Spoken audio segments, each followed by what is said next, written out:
untuk menjadi ibu yang dirindukan anak-anak tuh sebenarnya kita nggak harus menjadi ibu yang sempurna, dan nggak pernah ada anak yang sebenarnya menuntut ke Allah protes pengen ibu yang sempurna, pengen ayah yang sempurna gitu ya. Sama seperti mereka juga ingin dihargai apa adanya, diterima apa adanya. Sebenarnya mereka juga punya ruang maaf dan ruang penerimaan yang sangat besar gitu terhadap kita. Tapi kadang-kadang justru perfeksionisnya kita yang secara apa ya zohir dinampakkan dalam bentuk kekecewaan atau amarah kita, membuat mereka juga kadang-kadang jadi membalas itu dengan tuntutan-tuntutan kesempurnaan lain gitu ya. Sementara pola hubungan yang mungkin lebih menerima apa adanya itu juga, apalagi kita sering memberikan ruang maaf, sering menyatakan bahwa kita memaafkan mereka, mempercayai mereka, mereka juga akan melakukan hal yang sama seperti apa yang kita ajarkan kepada mereka dalam wujud sikap kita ya. Mereka nggak membutuhkan orang tua yang sempurna, mereka nggak membutuhkan ibu yang sempurna. Untuk menjadi ibu yang dirindukan, kita cukup berikhtiar untuk menjadi super M, bukan super mom ya, super M. Apa itu super M? M yang pertama adalah mencintai. Jadi anak-anak kita butuh kita mencintai mereka. Yang namanya cinta, cobalah kalau dulu kita pernah apalah masa-masa virus merah jambu. Kadang-kadang kalau sudah cinta itu ada hal yang dirasa kurang atau jelek pun tetap nampak indah rasanya gitu ya. Atau kita jauh lebih banyak fokus terhadap apa yang membuat kita tambah sayang dibanding hal-hal yang mungkin menjadi kekurangan yang itu kayaknya lebih mudah lah untuk kita maafkan ya. Orang cinta emang kadang-kadang juga cenderung apa ya nggak kelihatan, kekurangan itu nggak kelihatan karena semuanya nampak indah. Artinya kalau kita cinta sama anak kita akan lebih banyak melihat hal-hal yang membuat kita mencintai mereka gitu. Kita akan lebih banyak mengumpulkan alasan-alasan untuk membuat kita semakin jatuh cinta sama anak-anak kita ya. Yang namanya mencintai kita berusaha the best, yang namanya mencintai kita nggak mau nyakitin, yang namanya mencintai kita berusaha pengen memberikan yang terbaik, yang namanya mencintai kita nggak pengen mengecewakan gitu ya. Walaupun yang namanya cinta kalau di dalam rumah tangga itu kalau menurut penelitian karena kadar cinta itu dipengaruhi oleh chemistry di dalam tubuh, ada hormon-hormon tertentu yang bekerja. Katanya di beberapa tahun awal nampak masih hangat, setelah itu memudar gitu ya.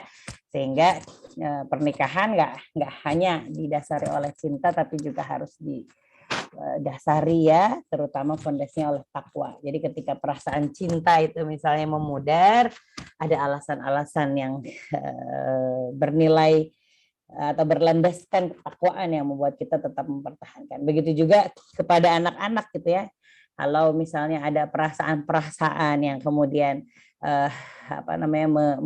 menodai ya rasa cinta kita sama mereka, ya ada kontrak kita sama Allah ya sebagai orang tua dalam keadaan apapun dan perasaan apapun gitu ya, bahwa kita tetap memiliki amanah pada anak-anak. Karena kita bisa merasakan nanti ada masa-masa ya, apalagi kalau punya anak banyak, kadang-kadang ya sebagaimana Rasulullah juga tidak bisa sepenuhnya mengatur perasaan adil dalam hal perasaan terhadap istri-istrinya gitu ya, sesuatu yang beliau juga mengakui gitu pada saat itu kelemahannya.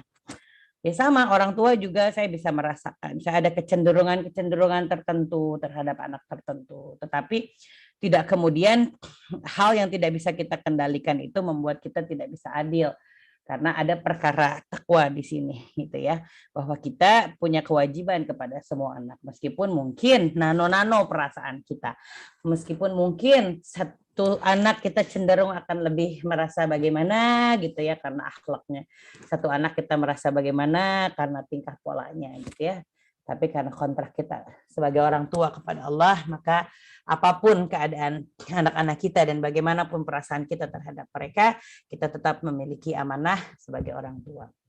Super M yang kedua adalah anak-anak kita tidak membutuhkan kita yang sempurna, mereka membutuhkan ibu yang membersamai. M yang kedua adalah membersamai. Tidak dapat dipungkiri ibu-ibu, dan saya yakin semua ibu sesibuk apapun sama-sama mengiyahkan kok kalau yang namanya kuantitas itu begitu penting ya. Walaupun sebagian mungkin kadang-kadang kita berusaha menutupi keadaan kita dengan bilang yang penting kualitas gitu ya. Tapi tetap kok anak-anak minta main. Hari ini aja tadi barusan ada anak saya yang manyun, saya bilang pergi ke RPTRA sama Bapak waktu pas Umi lagi ngisi seminar, karena Umi juga lagi sering kontraksi mau saving tenaga supaya bisa jemput teteh pesantren dan besok ngajak jalan. Saya tuh ngajak jalan juga kadang-kadang sekarang sudah seringnya di kursi roda aja kalau di pinggir. Tapi ya itu anak-anak itu nggak mau kalau saya nggak ikut gitu ya. Padahal saya itu misalnya cuma di pinggir, pakai main sepeda, main apa, saya udah nggak kuat jalan nih dibanding apa selain kontraksi kan memang saya juga ada beberapa penyakit yang kalau lagi hamil itu jadi sangat mengganggu beberapa fungsi tubuh gitu. Jadi terutama masalah sendi di kaki, di pinggul yang membuat saya kadang-kadang sudah nggak bisa lagi beraktivitas secara fisik bersama anak-anak. Tapi anak-anak saya tuh protes gitu, Umi, sampai ada yang kemarin itu sedih gitu karena oh kalau hamil aku jadi nggak bisa main. Sampai kemarin tuh saya bela-belain pergi ke curug, saya cari curug yang bisa curug air terjun ya, yang bisa parkirnya itu benar-benar di samping, saya jalan 50 meter. Habis itu juga mules-mules gitu. Saking namanya anak-anak, itu benar-benar pengen dibersamai gitu.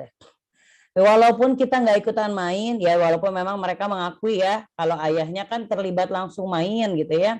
Sementara saya mampunya itu lebih banyak mengajar mereka di atas kasur. Itu tetap gitu, mereka tuh minta walaupun Umi nggak main, pokoknya Umi ikut. Karena memang secara kuantitas mereka membutuhkan kebersamaan itu. Membersamai berarti juga sebenarnya melihat penuh ya, walaupun mungkin di sebelah kita sambil kerja, saya juga sambil work from home, ada bisnis, tapi memang beda rasanya gitu ya. Walaupun kepala kita dipenuhi folder pekerjaan, tapi anak-anak kita ada di situ, kita jadi tahu apa yang terjadi, apa yang sedang mereka lakukan. Kita juga bisa lebih memastikan ya kegiatan-kegiatan mereka di samping kita yang sibuk itu sedang dalam kegiatan yang berkaitan dengan apa masih sesuai lah dengan visi misi home education kita. Kita tahu percis gitu, akan sangat beda lah ya ketika kita tidak ada di situ ya dan mendapatkan laporan permasalahan dari orang lain yang tidak secara langsung gitu melihat. Jadi membersamai ini juga tetap penting ya, lebih baik full gitu ya secara pikiran, tenaga ada hadir di situ. Tapi kan ingat bahwa anak-anak kita juga tidak membutuhkan kita 24 jam dan juga tidak boleh gitu ya sampai membuat mereka tuh full minta perhatian ya menjadikan dirinya itu selalu jadi sentral dan kemudian kita fokus terus di situ. Anak-anak juga perlu belajar ya bahwa orang tua itu ada pekerjaan lain, ada hal-hal yang perlu diperhatikan di sisi lain. Kalau saya punya banyak anak, berarti mereka juga belajar untuk berbagi bahwa sesekali saya tidak sedang bersamanya, tapi sedang bersama orang lain, bersama saudaranya, bersama ayahnya, bersama pekerjaan. Gitu ya. Tapi tetap bahwa super dalam hal membersamai itu betul-betul dibutuhkan oleh anak-anak kita. Mereka tahu bahwa kita tahu terhadap tumbuh kembangnya. Bahkan membersamai ini akan memberikan peluang besar bagi kita untuk mengenal anak-anak kita, mengobservasi kekuatan mereka, mengobservasi potensi mereka, sehingga kita bisa lebih bijak dalam membersamai mereka meraih masa depan. Ya, karena kalau saya mungkin dulu melewati masa yang orang tua ya hanya fokus menyekolahkan, pulang ke rumah gitu ya, sehingga kita tidak mendapatkan kesempatan-kesempatan besar untuk mengenal diri dan mengembangkan potensi diri ya. Kalau ibu membersamai anak-anak lebih banyak secara frekuensi, sejak kecil pun akan terlihat bibit-bibit bakat mereka sebelum ibu menteskan anak-anak minat bakat. Sehingga kalaupun nanti akan mengikuti serangkaian tes ya, misalnya seperti talent mapping atau tes-tes bakat yang lain, ibu itu hanya akan menjadikan penegas gitu ya. Oh iya betul. Oh iya benar area anak saya di sini. Sejak dari kecil kita bisa lihat itu ya. Nah, makin kita sering membersamai, makin kita bisa melihat hal-hal yang eh, kecil tapi sebenarnya ada di dalam diri mereka yang kadang-kadang tidak terlihat dari angka-angka di dalam rapor, sehingga membersamai juga membuat kita akan lebih percaya ya terhadap kekuatan anak-anak kita, walaupun misalnya di satu sisi tidak tergambarkan atau tidak terakuntabilitas ya kemampuan-kemampuan seperti misalnya terwujudkan dalam raport yang baik, terwujudkan dalam nilai ujian yang baik. Kita yang tahu bahwa misalnya walaupun raport mereka sederhana, mereka punya potensi di sini karena kita membersamai mereka gitu ya dalam perjalanan kehidupan mereka. Syukur-syukur kalau dari kecil sampai besar. Kemudian super M yang ketiga adalah menerima gitu ya. Jadi ibu nanti dalam perjalanannya sudah membersamai, ibu akan semakin melihat bahwa anak kita itu tidak sempurna sebagaimana kita juga tidak sempurna ya. Maka penerimaan itu Masya Allah itu kunci utama dari kebijaksanaan ya. Tentu menerima harus diawali juga dengan mengetahui ya, memahami ya. Jadi semakin kita memahami anak-anak kita dan kemudian disertai dengan rasa penerimaan terhadap apa yang Allah titipkan kepada kita, itu insya Allah semakin bijaksanalah kita ya. Semakin kita akan fokus terhadap solusi-solusi dibanding kemudian mencela atau mempermasalahkan apa yang kurang. Saya dari 7 anak, ya ternyata karena saya juga baru tahu bahwa saya itu sepertinya penyandang disleksia juga, karena tanda-tanda disleksia di orang dewasa itu ada di saya. Sehingga saya bisa paham kenapa saya ini bekerja seperti ini, berumah tangga seperti ini gitu ya, sehingga juga mungkin jadi pertimbangan pilihan berkarir dan lain-lain. Nah, dengan memahami itu saya bisa memahami jalan pikiran anak-anak saya, termasuk kekurangan-kekurangan dalam hal perilakunya gitu ya, termasuk saya tahu bahwa Allah Maha Adil di balik kelemahan-kelemahan yang ada di orang-orang penyandang ini terdapat potensi-potensi besar, karena memang beberapa tokoh-tokoh di dunia ini juga banyak yang penyandang disleksia, termasuk Einstein, Walt Disney, kemudian saya lupa lah, pokoknya banyak sekali ya. Jadi dengan kita menerima ya, menerima paket lengkap yang Allah berikan kepada kita dalam bentuk anak-anak kita, kita akan lebih fokus bagaimana potensi anak-anak kita itu menjadi jalan emas ya, jalan terang mereka, bintang terang mereka menuju surga. Kelemahannya juga bisa kita siasati, bahkan kalau kita syukuri kelemahan itu kadang-kadang bisa menghindari diri kita dari api neraka juga. Jadi kadang-kadang kelemahan itu membuat kita menyetir diri kita ya menuju pada takdir terbaik yang memang sudah Allah gariskan. Misalnya saya punya kelemahan ini dan itu yang membuat saya misalnya tidak ke jurusan tidak ke jurusan itu, tidak berkarir dalam bidang ini dan itu ya, karena pada dasarnya paket lengkap kelemahan dan kelebihan ini adalah keadaan ya, yang kalau di An-Nahl 78 manusia itu berbuat sesuai dengan keadaan masing-masing. Ya, keadaan yang kemudian membuat Allah menggiring kita pada takdir terbaik agar setiap manusia itu punya peran spesifik dalam peradaban. Kalau tidak demikian nanti orang akan memilih pekerjaan atau peran yang sama gitu ya. Nah, keadaan kita inilah yang kemudian menggiring kita ya untuk bertemu dengan hari ini, dengan peran yang kita pilih hari ini. Sebuah peran khalifahan yang secara spesifik ya diemban oleh setiap manusia untuk mencapai kematian terbaiknya masing-masing. Ya, jadi kita butuh menerima dan memahami anak-anak itu sebagai paket-paket lengkap. Maka fokusnya akan lebih banyak pada solusi ya. Saya punya anak disleksia, saya ngerti kenapa rentang konsentrasi mereka sangat pendek. Saya ngerti kenapa mereka kadang-kadang punya banyak masalah dengan penolakan kegiatan akademis gitu ya. Karena kita tahu betapa hal-hal yang mungkin mudah buat orang lain, buat mereka itu sesuatu yang sangat susah, bahkan menakutkan gitu ya. Bahkan ngaji aja kadang-kadang kalau udah menemuin masa susahnya mereka bisa menangis. Tapi karena kita paham, karena kita menerima, itu sudah resep setengah sabar. Setengah sabar yang lain adalah untuk berusaha untuk mencari solusi. Saya bingung kenapa komputer saya kok tidak menemukan posisi yang tepat. Oke, nah. Jadi setengah sabarnya adalah dilakukan dengan cara ya ikhlas menerima.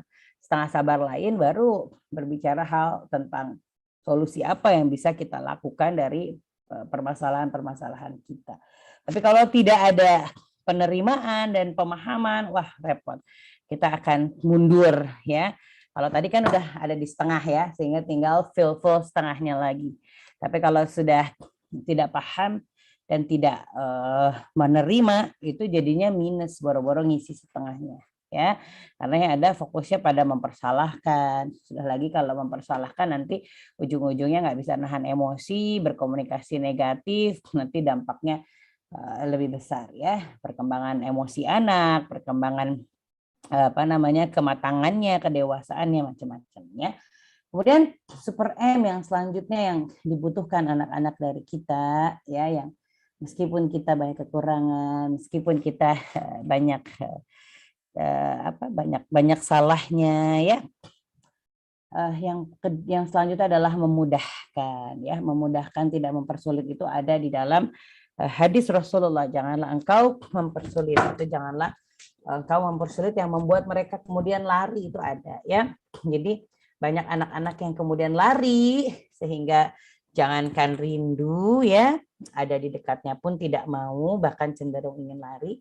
Karena kita yang cenderung mungkin dengan perfeksionis kita, mungkin dengan harapan kita yang nggak sesuai dengan ekspektasi yang tepat, atau mungkin karena rasa cinta yang kata kita cinta tapi bahasa cintanya tidak diterima anak sebagai bahasa cinta, membuat mereka merasa bahwa kita bukan orang-orang yang memudahkan ya. Memudahkan berarti juga mengakomodir hal-hal yang mungkin menjadi satu kelemahan untuk suatu tujuan yang sama.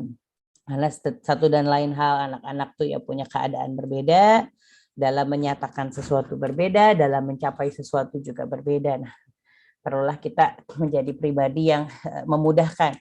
Memudahkan juga berarti membantu ya, mencari solusi supaya semuanya jadi lebih mudah.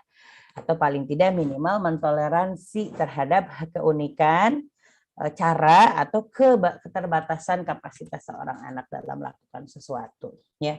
Sehingga fokusnya bukan kenapa kamu tidak sempurna, kenapa kamu tidak melakukan seperti standar, kenapa kamu tidak melakukan sesuai dengan apa yang seharusnya dilakukan, tapi fokusnya adalah apa yang bisa Umi bantu supaya mendorong kamu dapat melakukannya.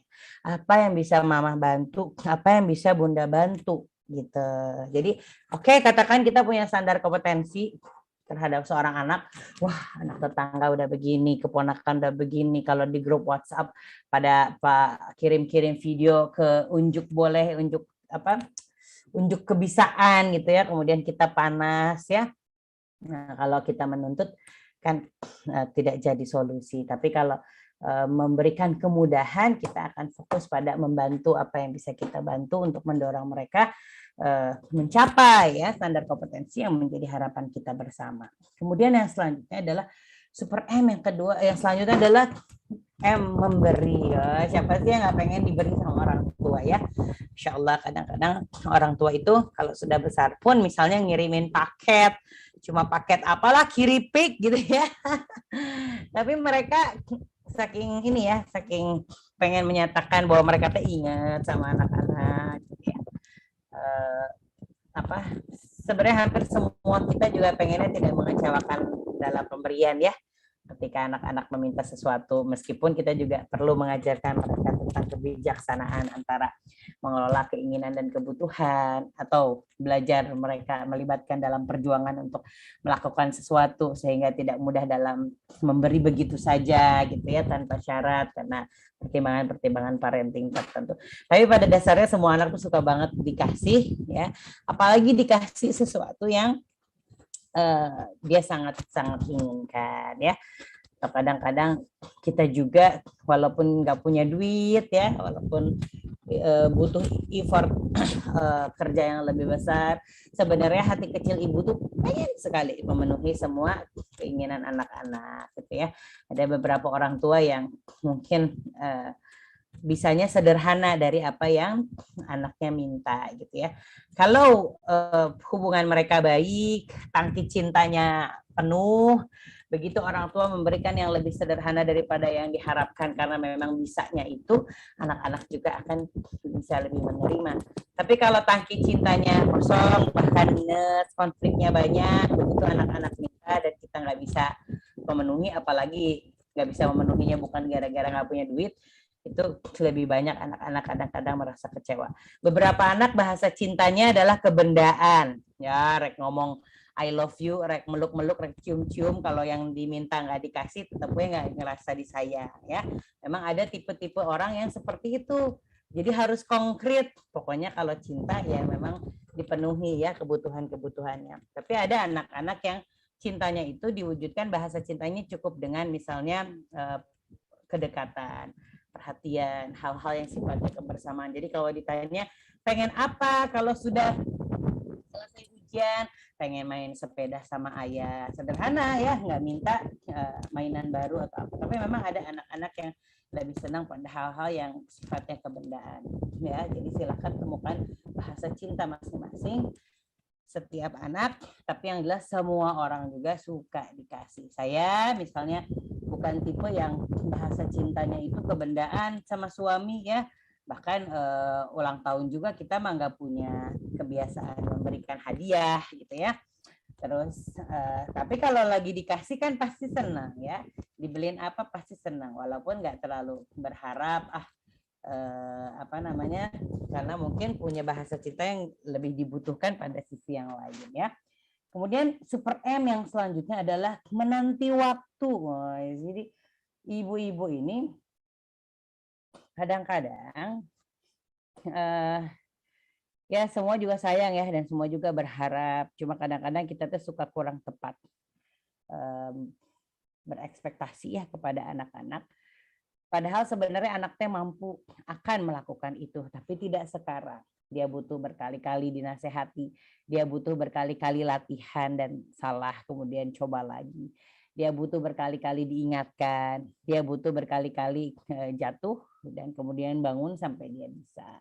Jadi kadang-kadang kita menanti waktu mereka sadar, menanti waktu mereka dapat hidayah akan suatu amal, menanti waktu mereka bisa terhadap hal-hal yang kita harapkan, ya, menanti waktu mereka bisa lebih mandiri, menanti waktu mereka lebih bijaksana, menanti waktu mereka lebih ya dia lebih sesuai dengan harapan kita. Jadi mereka semua butuh proses. Bukan nggak soleh tapi belum bijaksana, ya. Bukan nggak berpotensi tapi butuh latihan. Bukan nggak bisa tapi butuh waktu sampai dengan mahir, gitu ya. Atau memang betul tidak bisa di satu sisi, tapi sebenarnya kita punya kekuatan di sisi lain sehingga kita tidak perlu berlelah-lelah menanti sesuatu yang memang bukan menjadi muyul atau kecerdasan utamanya. Jadi kadang-kadang kita butuh waktu ya. Ibu-ibu kesel sama anak-anak yang tantrum kalau kita tahu bahwa itu memang masanya kita sedang mengajarkan bagaimana mereka mengelola frustasi dan konflik. Jadi dibawanya lebih santai gitu ya. Anak-anak udah rewel, termasuk juga ada masa-masa di mana anak tuh nempel dan kita nggak boleh kerja sampai ke WC juga susah. Nanti ada masanya juga kita lebih santai, anak-anak nggak terlalu nempelin lagi, kita nggak terlalu ada di dalam fase dapur sumur kasur, dan pada saat itu juga kita punya peluangan untuk bisa lebih berkarya, ya, berprestasi. Kalau mau sekolah lagi mungkin sudah lebih lapang terus sekolah lagi, mau berkontribusi di masyarakat lebih pol-polan juga, jadi ada waktunya ya. Kemudian yang selanjutnya adalah jadi semua butuh sabar, semua ada waktunya. Kalau kita nggak tahu waktunya seperti apa kira-kira, maka kita minta sama Allah waktu yang terbaik itu datang. Kemudian yang selanjutnya, super M yang selanjutnya adalah menuntun, bukan menuntut. Nah, kita mah seringnya, paling sering ya, memang menuntut. Apalagi paling bikin kesel anak-anak itu menuntut sesuatu yang kita juga nggak bisa.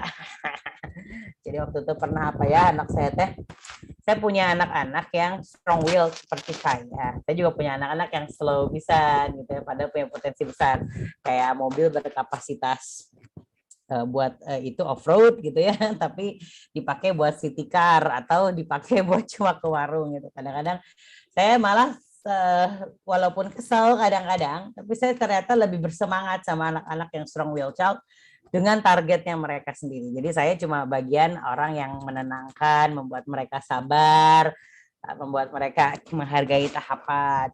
Jadi pernah suatu ketika itu anak saya punya target yang lulus SD, iya, tahfiz 30 juz selesai, iya, sesuatu yang bersamaan datang yang kalau saya dalam posisinya saya juga nggak bisa. Jadi boro-boro saya mau menuntut sama dia, saya bilang gini, abang memang nggak bisa menuntut sama abang gitu, karena kalau di dalam posisi abang, Umi juga belum tentu bisa melakukannya gitu.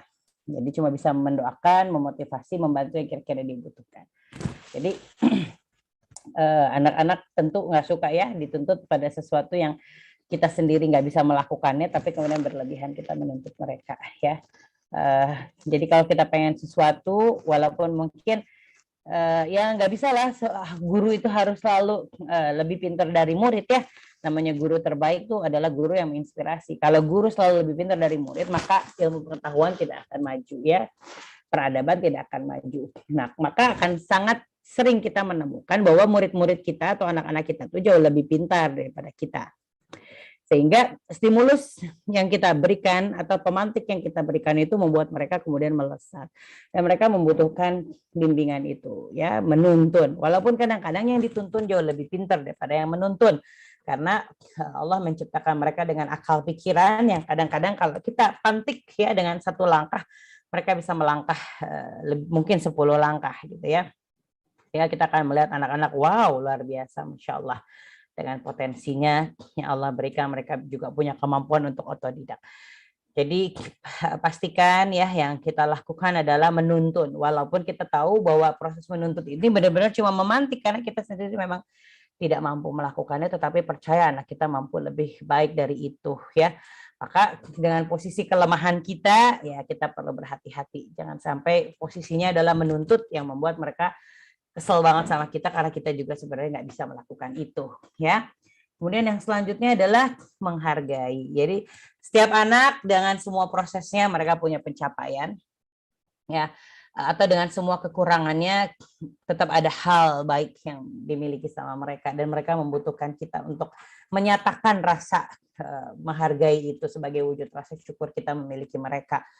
Jangan kita berpikir bahwa pencapaian-pencapaian yang baik yang sudah mereka lakukan itu adalah sesuatu yang memang seharusnya seperti itu, jadi nggak usah dibahas, nggak usah diucapkan apresiasi, nggak gitu ya, karena Rasulullah juga mengajarkan bagaimana kadang-kadang Rasulullah pada kadar-kadar tertentu ya, mengapresiasi para sahabatnya sehingga bisa memotivasi mereka untuk melakukan hal yang lebih baik lagi gitu ya.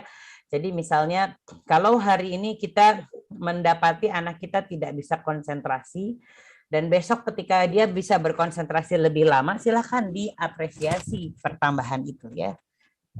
Sehingga mereka tahu apa yang kita harapkan dari mereka, apa yang kita inginkan. Walaupun belum sempurna, apa-apa sudah hebat segini juga gitu ya. Berprogres dalam ujian, apalagi kalau saya punya anak-anak yang struggle misalnya pada area-area tertentu dalam akademis dan unggul dalam bidang-bidang tertentu, maka saya perlu selalu mengapresiasi a little step, bahkan baby step dari setiap perkembangan mereka gitu. Dari yang tadinya dibantu, kemudian dilepaskan sedikit demi sedikit bantuan, itu sudah sesuatu yang amat sangat saya syukuri dan saya harus menyatakan itu kepada anak saya. Ih, segini juga hebat. Kemarin masih dituliskan sama Umi, sekarang sudah menulis huruf pertamanya. Misalnya, padahal cuma huruf pertama. Gitu ya, karena saya kan punya anak diseleksia dan diseleksia kadang-kadang berkaitan dengan baca tulis. Dulu anak saya ketika ujian IMLA bahasa Arab, dia masih pakai jari dan pasir saya fotokan. Lalu sudah megang pensil, itu saya sudah syukurin. Dari ukuran yang sangat besar menjadi ukuran yang lebih kecil walaupun belum bisa dalam buku tulis yang lebih tipis. Jadi dari ujian yang tadinya kalau IMLA secara lisan, anaknya harusnya menulis dan membayangkan, dia masih didampingin saya tuliskan dan dia belajar menyalin. Silakan guru menilai untuk pertama ini yang penting dia bisa menyalin gitu ya. Kemudian selanjutnya sudah bisa disuruh membayangkan walaupun dia tidak bisa menyatukan antara satu huruf dan satu huruf. Saya bilang, Ustazah ini ujian anak saya.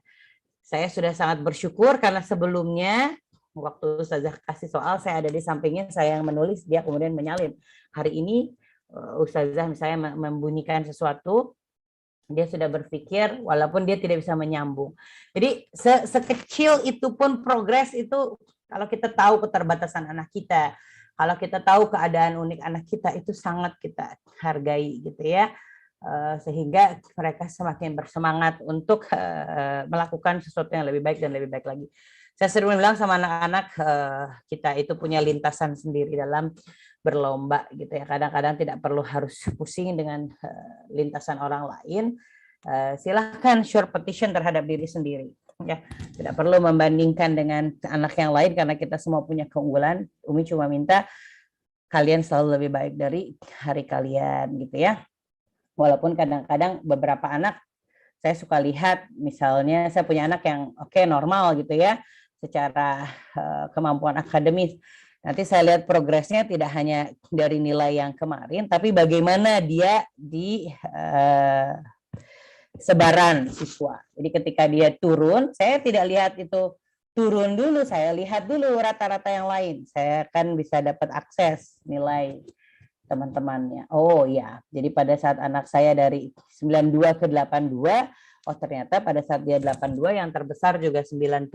Berarti bisa memahami bahwa bukan penurunan anak, bisa jadi karena memang misalnya secara kadar soal memang lebih ini. Jadi perlu melihat ya, memahami anak itu nggak cuma menuntut dari satu sisi, tapi kadang-kadang kita perlu lebih komprehensif gitu ya melihat sesuatu. Ya, kemudian yang selanjutnya dari menghargai, menahan emosi. Tapi menahan emosi itu tadi setengah jalan, ini saya taruh di tengah ya.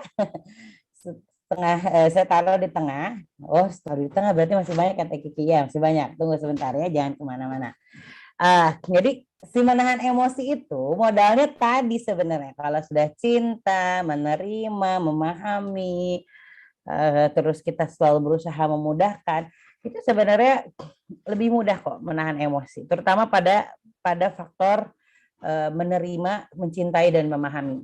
Itu modal besar untuk kita menahan emosi. Iyalah, menahan emosi misalnya gini lah, ibu ngelihat seseorang menubruk ibu di jalan. Ibu pengen marah, tapi ketika ibu tahu bahwa yang menubruk itu dia buta, maka ibu akan nggak marah, gitu ya. Sederhananya seperti itu.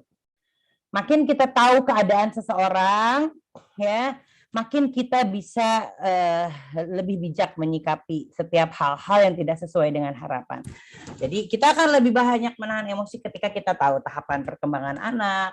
Kita akan lebih banyak menahan emosi ketika kita tahu karakter satu anak dengan anak yang lain itu berbeda, kepribadian berbeda. Makanya saya misalnya dibantu dengan tools, misalnya keluarga saya di Steven semua, sehingga saya tahu ada yang feeling, ada yang thinking, ada yang intuiting. Saya juga punya anak-anak berkebutuhan khusus, gitu ya.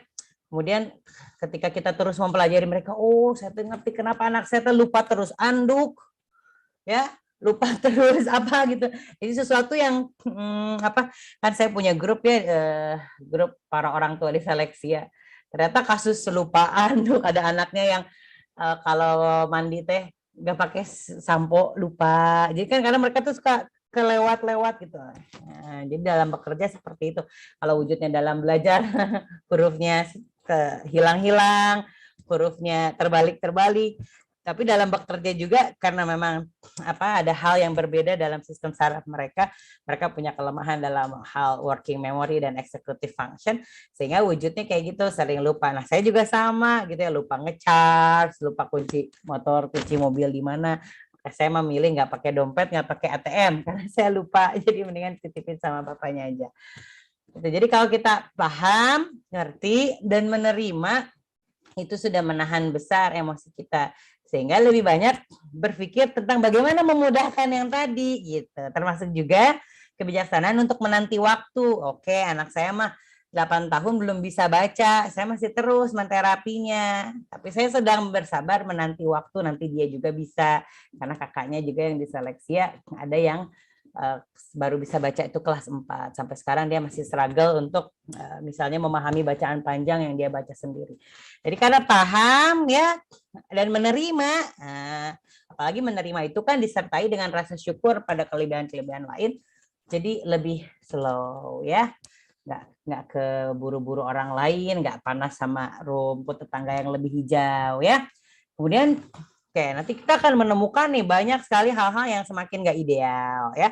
Kalau dulu kita melihat mereka udah budak leutik kene, masih kecil ya. Ketika udah besar, harapan-harapan kita itu sebenarnya semakin tinggi ya sama mereka. Dan sebenarnya jadi lebih mudah kecewa dan lebih mudah pengen marah gitu ya. Kalau dulu mah masih kecil, sekarang mah udah besar ya. Jadi memang sumbu sabar teh saya akuin juga bahwa si lilin sabar teh makin pendek kalau sudah anaknya makin besar, tapi itu bisa tetap dipertahankan dengan terus percaya ya. Aja kalau ibu punya anak kecil sumbunya udah saya pendek banget, saya khawatir gitu. Ntar kalau tambah besar tambah lebih banyak yang ingin dimarahin.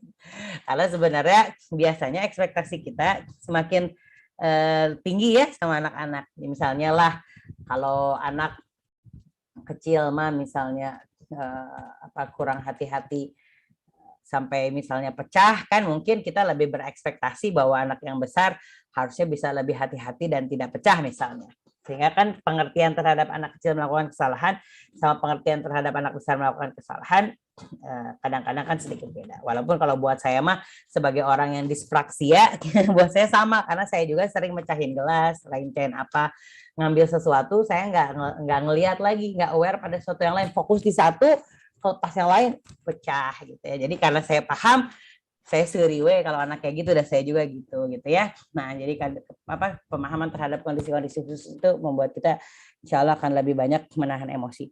Nah, di poin mempercayai ini, ibu nanti akan menemukan kita tuh sering nemuin anak tuh pas nyoba gagal, ya, pas berinovasi nggak berhasil.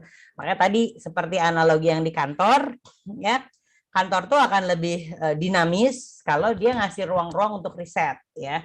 Boleh nyoba yang lain walaupun ada cost besar, misalnya namanya riset, ada kemungkinan gagal, ada kemungkinan berhasil, dan ada modal yang harus kita keluarkan ya. Makanya ibu akan nanti misalnya menemukan pada saat kita talent mapping, anaknya nyoba segala macam kursus, duit keluar, tapi ada yang satu bosan, yang ini nggak cocok. Kalau ibu nggak paham bahwa itu adalah perjalanan dari suatu pencapaian yang lebih besar, ibu akan ngeluh itu. Udah di lesin ini kamu nggak mau, udah di lesin ini kamu udah. Bu, umur berapa bu lesnya bu? Segini ya. Iya tuh masa-masanya dia lagi nyoba-nyoba gitu ya. Dan pada saat nyoba emang harus ada cost yang harus kita bayarkan sebagai investasi kita. Jangan dibilang sebagai sesuatu yang dibuang ya. Supaya kita paham si anak kita tuh enjoy-nya di mana, sehingga kita tahu excellent-nya dia di mana, sehingga kita bisa support dia, nanti dia ketemu dengan bidangnya, dia bisa earn something dari situ gitu ya.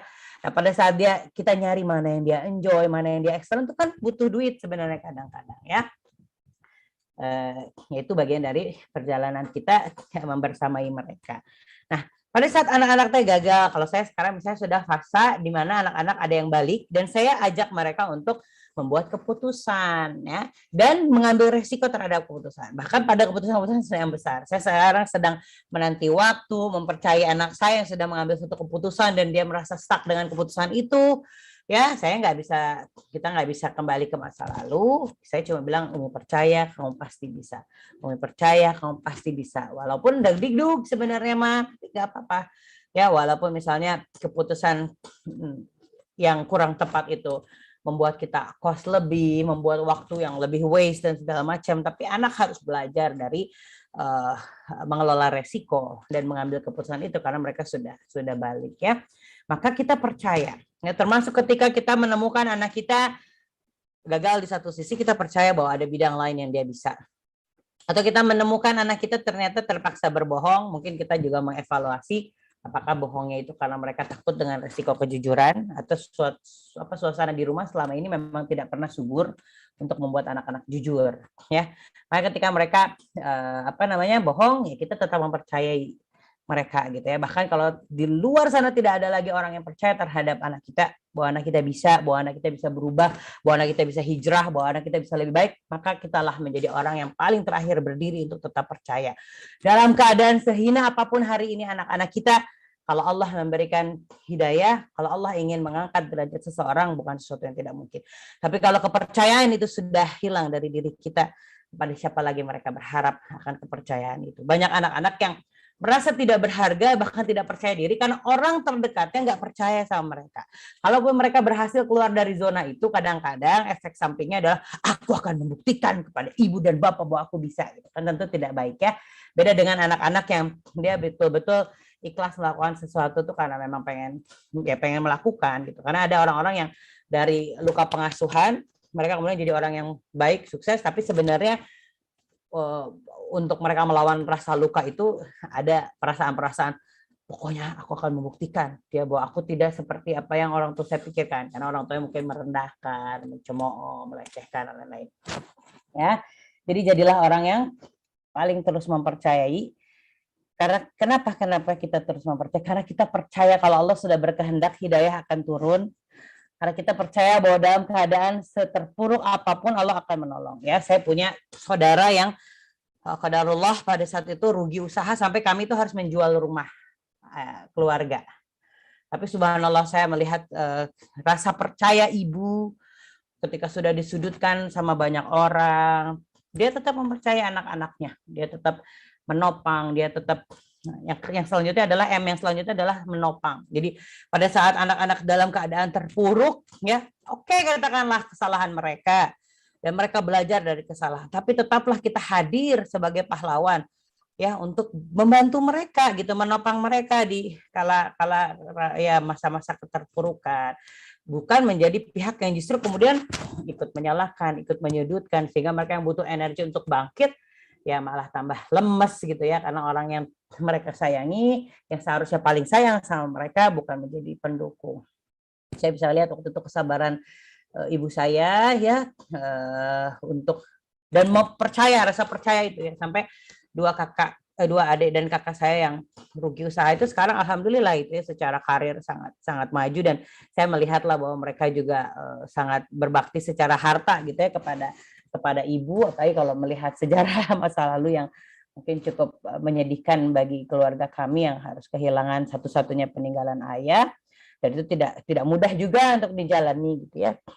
Tapi ya itu subhanallah, namanya ibu, dia yang paling percaya, dia yang tetap siap gitu ya diinjak-injak walaupun tahu misalnya anak yang melakukan kesalahan, kehilafan, tapi dia terus berusaha untuk menjadi pemantik api saat si anak-anak itu sudah padam semangatnya untuk menyelesaikan persoalan dalam kehidupan ya. Jadi tidak ada yang tidak mungkin tentang pertolongan Allah, maka selalu percaya bahwa anak kita bisa. Termasuk kita mendapati anak-anak kita karena kesalahan kita hari ini, mereka jauh dari hidayah Islam, mereka misalnya bahkan berperilaku menyimpang sekalipun, mudah-mudahan Allah melapangkan hati kita untuk terus menerima mereka, bahwa insya Allah atas izin Allah anak kita akan lebih baik ya. Dalam kondisi ekstrim bisa seperti itu, maka ibu-ibu jangan terlalu baper lah soal kesalahan-kesalahan kecil di rumah gitu. Jadi kalau kita melihat anak-anak kita tidak sempurna, ibu lihat saja di luar sana masih banyak anak yang lebih nakal daripada anak-anak kita. Masih banyak anak-anak yang akhlaknya lebih menyimpang dari anak-anak kita. Sehingga kita akan jauh lebih banyak bersyukur dan mudah sekali sebenarnya memaafkan anak-anak kita. Ya, walaupun saya pernah menulis, ada banyak hal sebenarnya yang menjadi stresor di rumah yang membuat saya punya alasan untuk marah. Tapi lebih banyak lagi alasan untuk membuat saya lebih banyak bersyukur dan menahan amarah sebenarnya dengan anak-anak. Terutama karena menerima ketidaksempurnaan. Anak-anak kan pengen diterima sebagai manusia ya, bukan malaikat tanpa cacat ya. Sebagaimana kita juga pengen diterima sebagai orang tua yang nggak mungkin sempurna memenuhi harapan ya. Bahkan termasuk ketika bagi kita adalah sesuatu yang baik, bagi dia adalah sesuatu yang menyebalkan, ya nggak apa-apa gitu ya, karena nanti juga anak-anak akan ada masa kebijaksanaan di mana dia bisa memahami kenapa ibu kita melarang, kenapa ibu kita membuat aturan, kenapa pada saat itu mereka tidak setuju, orang tua kita tidak setuju dengan pilihan-pilihan kita yang pada saat itu masih kecil, masih belum bijaksana. Dan itu butuh waktu. Jadi berbicara soal ibu yang dirindukan juga bukan berarti tanpa cacat, anak-anak tanpa sebel, enggak. Karena mereka juga butuh waktu untuk pada akhirnya memahami kebijaksanaan kita. Yang kadang-kala di situ ada gesekan, kadang-kala di situ ada konflik, ya. Kemudian yang selanjutnya yaitu memaafkan. Tadi habis menopang, kita memaafkan kesalahan mereka, ya. Lebih banyak alasan untuk kemudian memaafkan. Apalagi pada sesuatu yang sudah jelas-jelas Allah bilang, Allah memaafkan dosa yang tidak sengaja. Allah memaafkan dosa yang dilakukan karena terpaksa atau karena lupa gitu. Jadi ibu-ibu teh nggak usah tuh pasang tanduk soal anduk yang lupa ditaruh, tas yang lupa ditaruh, sepatu yang mungkin lupa, tinggal diingatkan, lupa ingatkan, jatuh bereskan, ya, berantakan bereskan gitu. Jadi disimpanlah kemarahan-kemarahan itu untuk kemarahan yang betul-betul karena Allah, ya, sehingga anak bisa memahami bahwa kita sedang marah. Jangan kemudian setiap hari by default marah-marah wae, sehingga pada saat kita harus melakukan kemarahan level 10, anak-anak udah biasa, jadinya basi, ya. Karena kita pada hal-hal yang perkara sederhana, yang misalnya tumpah, ya enggak, satu lah, nggak usah dimarahin gitu kan. Ayo ambillah. Pecah, hati-hati anak, sok ambil sandal, ambil sapu, ambil sekop gitu. Jadi fokusnya adalah belajar bertanggung jawab, belajar memahami kesalahan besok supaya nggak seperti itu lagi, harus seperti apa gitu ya. Karena mereka juga sebenarnya sudah kecewa sama diri mereka pada saat mereka melakukan kesalahan tanpa harus diinin lagi gitu ya, dicerewetin lagi ya. Kemudian yang selanjutnya adalah mendoakan. Ya, bahkan pada perkara-perkara yang hari ini kita kelihatan masih jauh dari harapan. Saya punya anak cengeng, mudah-mudahan anak sabar. Saya punya anak yang emosional, ada apa anak sabar? Padahal mah ngambek-ngambek wae. Bener, alhamdulillah. Sekarang udah agak besar, waduh lumayan. Padahal kalau ngelihat nostalgia kecilnya, masya Allah, la haula wala quwata illa billah. Jadi terus aja ya, terus aja doain anak-anak kita teh sesuai dengan harapan kita. Walaupun hari ini belum kelihatan, gitu ya. Jadi pada saat kita pengen marah, keluarkan doa-doa terbaik. Saya mah pernah nggak marah karena misalnya jarang marah yang gimana gitu, jadi pas begitu marah teh kumaha gitu ya. Nah pas lagi marah gitu saya doakan doa-doa yang terbaik ya, alhamdulillah sebagian doa dipenuhi ya, tinggal sebagian lagi saya menanti Allah kemudian mengabulkan ya. Jadi jangan berputus asa juga untuk terus mendoakan. Begitu kecewa sama anak, Umi doain, Umi percaya, Umi doain, Umi percaya sama kamu. Padahal mah dongkol di sini teh, kesel gitu ya. Tapi teruslah jadi orang yang kemudian percaya, dan percayanya diiringi dengan doa. Karena kalau sudah Allah kemudian turun tangan terhadap itu, kecil ya buat Allah, dari bisa jadi nggak bisa, dari nggak bisa jadi bisa, dari tidak mahir jadi mahir, dari nggak biasa jadi biasa gampang ya. Jadi kita juga harus percaya bahwa ada tarbiyah-tarbiyah Allah yang bekerja. Ya, fokus kita mah pada ikhtiar, fokus kita mah pada menyampaikan ya. Nanti belum kelihatan hari ini hidayahnya, tenanawan, terus aja berdoa ya, sehingga nanti Allah menjawab doa-doa kita itu, mungkin tidak langsung dari kata-kata kita, tidak langsung dari contoh kita, tapi mungkin di tahun-tahun kemudian lewat ustadznya, lewat ustazahnya, lewat jodohnya, lewat peristiwa yang mengecewakannya, lewat kegagalannya. Jadi jangan berputus asa ya menanti hidayah dari Allah ya. Kalau ibu lagi ngelihat hal-hal yang tidak ideal di rumah, ibu lihat aja di luar sana ada yang lebih buruk daripada anak-anak kita, dan ada hal yang jauh lebih banyak bisa kita syukuri dari anak-anak kita, sehingga membuat kita lebih banyak menerima dan mensyukuri mereka dan bersikap sebagai wujud rasa syukur kita dibanding menyalahkan ya, yang membuat kita jadi seolah-olah kufur nikmat terhadap keberadaan mereka. Bahkan sago goreng boga anak, oke ya. Saya sejelek-jeleknya punya anak, ada orang yang lagi menangis-nangis belum dikasih anak ya, maka disyukuri ya. Walaupun misalnya dalam keadaan mohon maaf misalnya sakit atau misalnya ada cacat tertentu, tetap karena kita diberikan amanah dan anugerah itu oleh Allah. Dan yang terakhir ya, dalam keadaan apapun jangan sampai tidak obral ridho ya, karena ridho sepele saja, nggak ridho sepele saja. Kalau kita lihat kematian ceritanya Alqomah itu kan, kalau saya lihat dari cerita-ceritanya itu bukan perkara-perkara tidak berbakti yang kumaha gitu ya nggak. Mungkin ibu-ibu tahu ya, bapak ibu tahu yang cerita soal Alqomah, misalnya kecemburuan pada saat memperlakukan istri sama ibu, padahal tetap baik juga sama ibunya. Jadi ibu teh kalau lagi nggak soleh bahaya ya. Walaupun anaknya teh bager, atau misalnya cerita siapa Juraid ya kalau nggak salah ya, yang ibunya teh nggak ridho gara-gara padahal anaknya teh kersolat gitu, lagi sholat cuma nggak memenuhi panggilannya pada sholat sunnah gitu. Kan bukan anaknya teh bukan lagi bermaksiat, bukan lagi beribadah, tapi ternyata ketidakridhoan itu menghalangi kebaikan ya. Jadi jangan sampai nggak obral ridho lah sama anak. Sudah anak mengecewakan, ya Allah Umi ridho. Saya pernah gitu kan, udah lagi kesel banget, kecewa sebenarnya, pada kecewa juga pada hal-hal yang cukup besar gitu, tetap aja Umi percaya kamu pasti bisa lebih baik, Umi ridho, sok Umi ridho, padahal mah kesel marah, tapi dia harus dilawan sama maafin dan bilang, nyatakan sama Allah, ya Allah aku ridho padanya gitu, ya Allah aku ridho padanya, padahal habis marah, padahal habis kesel, tapi ridho jangan sampai tidak kita obral gitu ya. Ya karena kita nggak tahu kapan kemudian Allah mencabut nyawa kita, jangan sampai dalam keadaan kita tidak ridho, apalagi tidak ridho pada perkara-perkara kecil, karena tetap aja judulnya tidak ridho, sehingga menahan kebaikan buat anak-anak kita. Mungkin demikian yang bisa saya sampaikan. Sudah tuh rasa kontraksinya kalau lagi semangat ini mah ya. Nah, Ibu Bapak, ada hal yang dipermudah ya dari semua materi saya. Ada suatu hadis dari Rasulullah SAW, dari Abu Hurairah, Anas bin Malik radhiyallahu anhu, pembantu Rasulullah SAW. Dari Nabi SAW bersabda, salah seorang di antara kalian tidaklah beriman dengan iman sempurna sampai ia mencintai saudaranya sebagaimana ia mencintai dirinya sendiri. Jadi si hadis ini sederhana tapi simpel. Rasulullah nggak panjang-panjang buat memperlakukan orang lain itu seperti apa. Cukup dikasih satu clue sebagaimana dia mencintai diri sendiri. Jadi perlakukanlah orang lain sebagaimana kita juga ingin diperlakukan. Jadi nggak jauh-jauh sebenarnya bagaimana kita itu memperlakukan anak-anak. Coba ingat saja kalau kita jadi anak ingin diperlakukan seperti apa dalam kasus itu.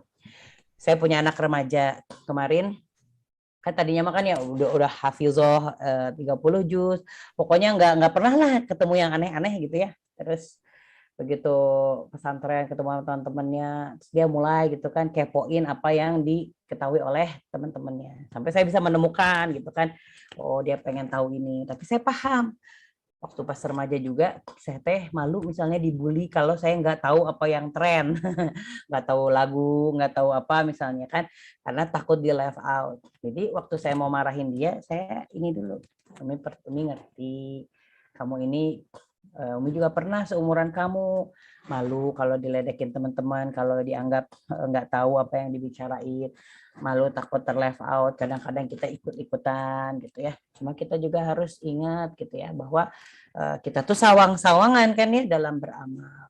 Kalau kamu mendekati hal-hal yang menjadi pengikut Dajjal, saya bilang, bukan nggak mungkin kan kita seperti mengundang Dajjal ke rumah kita gitu ya. Jadi nggak usah diikut, intinya mah pokoknya pembicaraan yang akhirnya anak saya teh nggak apa-apa gitu ya, bahwa dia itu beda, nggak apa-apa bahwa dia itu nggak follow seperti teman-temannya, dan dia mau gitu ya, aku juga salah, aku nggak akan lagi gitu kan. Tapi ya itu diawali dengan rasa memahami situasinya gitu ya, bahwa dia teh emang lagi berat banget lah untuk jadi remaja tuh kalau beda dan diledek temen.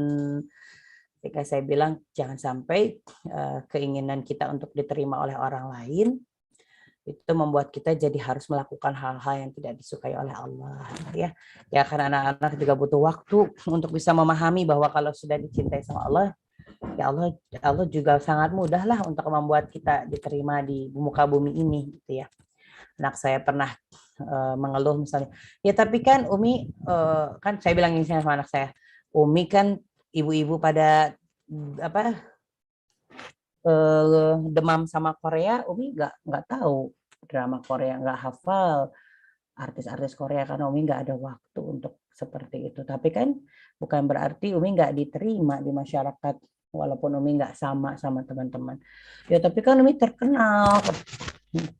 Tapi kan terkenal itu bonus dari Allah kalau kita sudah melakukan suatu amal soleh gitu. Jadi kalau kita fokus beramal soleh, orang-orang juga akan menerima kita gitu ya dengan apa yang kita lakukan tanpa harus mengorbankan diri menjadi sama pada sesuatu yang tidak Allah ridhoi. Ya, itulah ibu-ibu, bapak-bapak ya. Jadi intinya mah kita pernah jadi anak-anak, maka rasa empati terbesar yang membuat kita belajar tentang apa yang anak-anak kita harapkan. Yang apa yang anak-anak harapkan, ya sebenarnya pada saat kita posisi jadi seorang anak, pas kecil kita pengennya kayak gimana, pas kita akil balik kita pengennya kayak gimana, pas kita lagi kurang lancar studinya kita pengen orang tua kita kayak gimana, pas kita lagi struggle untuk lulus kuliah kita pengen orang tua kita kayak gimana, pas kita lagi struggle cari kerjaan kita pengen orang tua kita kayak gimana, pas kita struggle membangun rumah tangga, termasuk berempati gitu ya, nanti kalau sudah jadi mertua kita pernah jadi menantu, kita pernah menikah waktu usia muda, kita pernah menikah dan kemudian baru punya anak, dan pertama kali punya anak berarti umur jadi ibu juga baru 1 hari, baru 2 hari. Kita pengen orang-orang kita tuh mengerti bahwa kita juga butuh proses untuk jadi ibu. Gak suka kan ibu begitu kelahiran dibully sama banyak orang tua yang merasa ya sudah senior jadi ibu karena sudah lebih dulu jadi ibu, nggak suka. Padahal mereka juga pernah jadi ibu berumur 1 hari, pernah jadi ibu berumur 2 hari, pernah jadi ibu berumur 3 hari. Nah, demikianlah nanti kita juga memperlakukan anak-anak kita karena kita lebih dahulu diberikan kesempatan oleh Allah untuk mengarungi kehidupan ini sehingga bisa lebih memahami apa yang mereka butuhkan dan insya Allah menjadi ibu yang dirindukan. Demikian yang bisa saya sampaikan. Wabillahi taufiq wal hidayah. Wassalamualaikum warahmatullahi wabarakatuh. Waalaikumsalam warahmatullahi wabarakatuh. Ini sepertinya kontraksinya nggak berasa ya Teh ya.